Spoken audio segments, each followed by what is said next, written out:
आज के इस वीडियो में हम सुनेंगे गुरुवार व्रत कथा। आप सभी पर भगवान श्री हरि की कृपा बनी रहे। आपके परिवार और आप सब पर भगवान श्री हरि की कृपा बनी रहे। तो चलिए सुनते हैं गुरुवार व्रत कथा। प्राचीन समय की बात है। भारत में एक राजा राज करता था। वह बड़ा प्रतापी तथा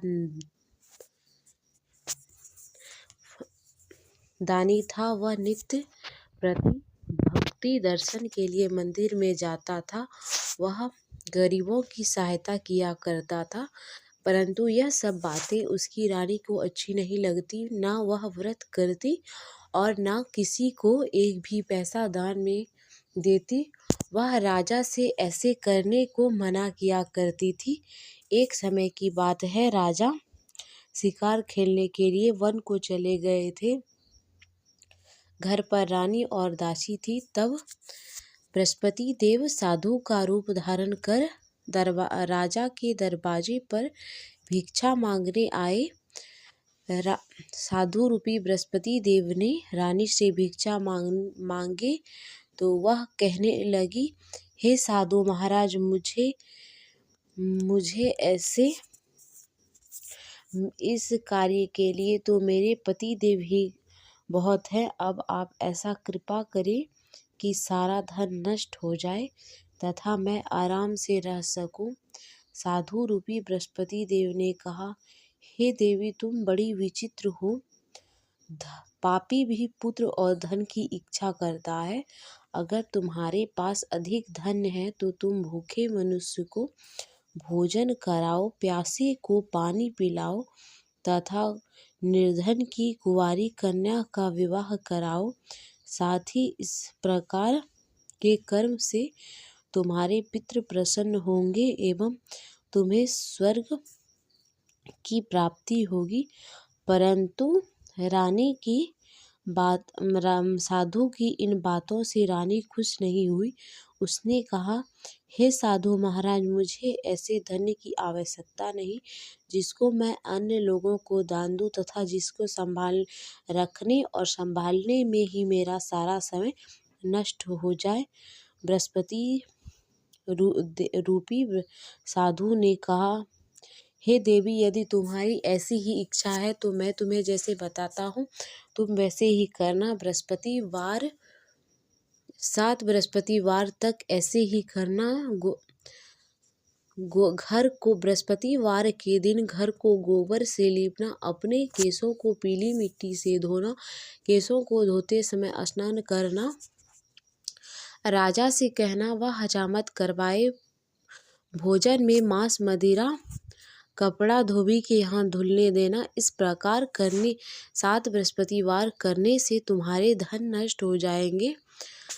साधु के यह बात सुनकर रानी ने तय किया कि वह इस तरह के कार्य करेगी। अगला गुरुवार का दिन आया।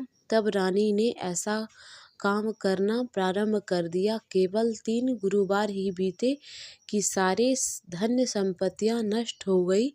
अब तो परिवार दुखी रहने लगे एवं भोजन भी उन्हें नहीं मिलता।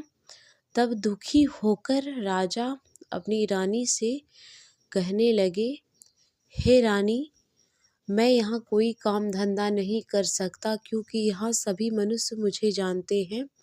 मैं अब परदेश जाऊँगा, वहीं कोई काम धंधा करूँगा, शायद हमारे भाग्य बदल जाए।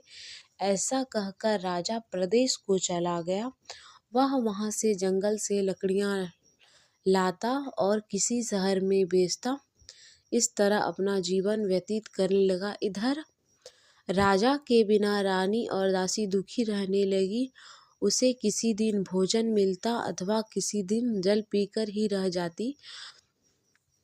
ऐसे में रानी और दासी को 7 दिन बिना भोजन के व्यतीत करना पड़ा।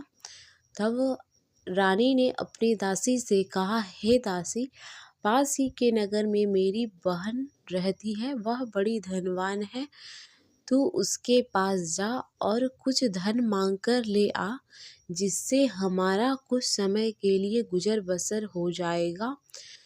रानी की आज्ञा अनुसार दासी रानी की बहन के घर गई। उस समय वह पूजा कर रही थी। गुरुवार का दिन था। दासी ने रानी की बहन से कहा, हे रानी, मुझे आपकी बहन ने भेजा है, मुझे कुछ धन दे दो।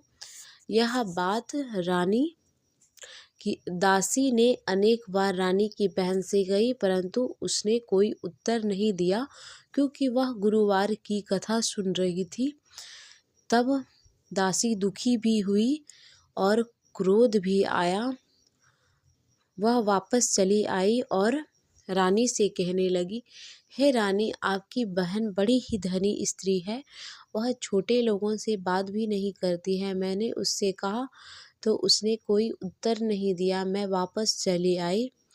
तब रानी ने कहा, हे दासी, इसमें उसका कोई दोष नहीं। जब बुरे दिन आते हैं तब कोई सहारा नहीं देता। अच्छे बुरे का पता तो विपत्ति में ही लगता है। जो ईश्वर की इच्छा होगा वही होगा। इधर रानी की बहन ने सोचा कि मेरी बहन की दासी आई थी, उससे मैं नहीं बोली, इससे वह दुखी हुई होगी। अतः भगवान विष्णु का पूजन समाप्त कर वह अपने बहन के यहाँ गई। तब बहन से पूछा, बहन, तुम्हारी दासी हमारे घर गई थी, कहो क्या बात है? तब रानी ने कहा, हे बहन, तुमसे तो कोई बात छिपी नहीं है। हमारे घर में अनाज नहीं था, इसलिए मैंने दासी को तुम्हारे घर अनाज के लिए भेजा था। तब रानी की बहन ने कहा, हे बहन, देखो, बृहस्पति भगवान सबकी मनोकामना को पूर्ण करते हैं। देखो, शायद तुम्हारे घर में भी अनाज रखा हो। यह सुन दासी घर के अंदर गई। उसे एक घड़ा में बहुत सारा धन मिला। उसे हैरानी भी हुई, क्योंकि उसने एक एक बर्तन देख लिया था। बाहर आकर दासी ने रानी को बताया। तब दासी अपनी रानी से कहने लगी, हे रानी, जब हमें भोजन नहीं मिलता तब हम रोज ही व्रत किया करते हैं। अगर इनसे व्रत की विधि पूछ ली जाए तो हम भी उसे किया करेंगे। दासी की बात मानकर रानी ने अपनी बहन से गुरुवार व्रत की विधि के बारे में पूछा। तब रानी की बहन ने बताया कि गुरुवार के दिन सूर्य उदय से पूर्व उठकर स्नान आदि करना चाहिए, लेकिन उस दिन सिर नहीं धोना चाहिए। उस दिन केले के वृक्ष की जड़ों में पूजन करें तथा दीप जलाएं अथवा कथा सुने और एक ही समय भोजन करना चाहिए। भोजन पीली खाद्य पदार्थ का करें। इस तरह करने से गुरु भगवान प्रसन्न होते हैं, अन्न पुत्र धन देते हैं। यह कहकर रानी की बहन अपने घर लौट गई। तब दासी और रानी ने विचार किया कि वह भी अगले बार से गुरुवार का व्रत करेगी। अगला गुरुवार का दिन आया। रानी ने चने और गुड़ मंगवाकर दासी और रानी ने गुरुवार का व्रत किया एवं कथा सुना। उस दिन से उसके सारे दुख दूर हो गए। उस दासी और रानी ने इस लोक का सुख भोग करके स्वर्ग को प्राप्त हुए।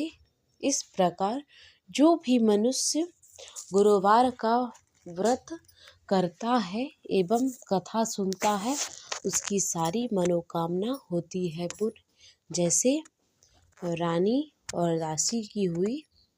इस प्रकार जो भी मनुष्य गुरुवार का व्रत कहता है, सुनता है एवं सुनाता है या हुकार भरता है, भगवान उसके सदैव उनकी रक्षा करते हैं।